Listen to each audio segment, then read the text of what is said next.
As a working mom, I'm always trying to find ways to save time in the kitchen, and serving your family steaks for dinner doesn't have to be time-consuming. With the help of Chef Dave, we will share an easy, time-saving technique of sautéing a steak and then show you how easy it is to capture those delicious caramelized pan drippings in a simple pan sauce. Anne-Marie, we're going to start off with two beautiful lean beef top loin steaks. Now, you may also know these as a New York strip or a Kansas City strip, depending on what part of the country you live in. And we're going to cut them actually into 4 petite top loin steaks, which will help stretch your food budget, and now you can feed a family of 4 with just 2 steaks.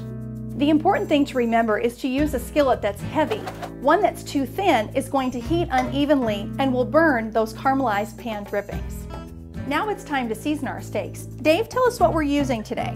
Well, today we're using a spice mixture of garlic salt, chili powder, coarse grind black pepper, ground cumin, and dried oregano leaves. Now it's time to put our steaks in the pan. And it's always important to remember is never to overcrowd your pan. Don't add water or cover. These are 1-inch thick steaks, Anne-Marie, so we're going to cook these for 12 to 15 minutes. If they were thinner steaks, say 3/4 inch, we'd only cook them for 10 to 12 minutes. And when cooking thinner steaks, we really only need to turn them once, whereas with the thicker steaks here, these 1-inch thick steaks, we're going to need to turn them occasionally. You know, and the trick too, if I remember right, is to watch the pan, because we want to have nice caramelized drippings to work with instead of burnt drippings, correct? Absolutely, and we don't worry if there's drippings left in the pan, because that's going to help make our pan sauce. I think it's time now for us to remove the steaks to a platter. Those look absolutely beautiful, and the smell is fantastic.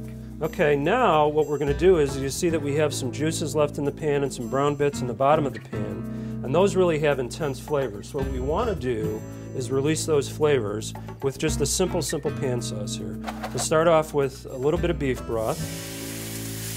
Then we can add our balsamic vinegar, and then we have some jalapeno pepper jelly. And then just with your spatula, give it a good stir to incorporate all the ingredients. So we've grilled our steaks in 15 minutes, made a pan sauce in just a couple of minutes, and we're ready for dinner.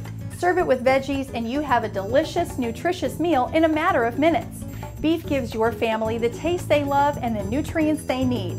For more fast family favorites that make it look like you spent hours in the kitchen, go to beefiswhatsfordinner.com.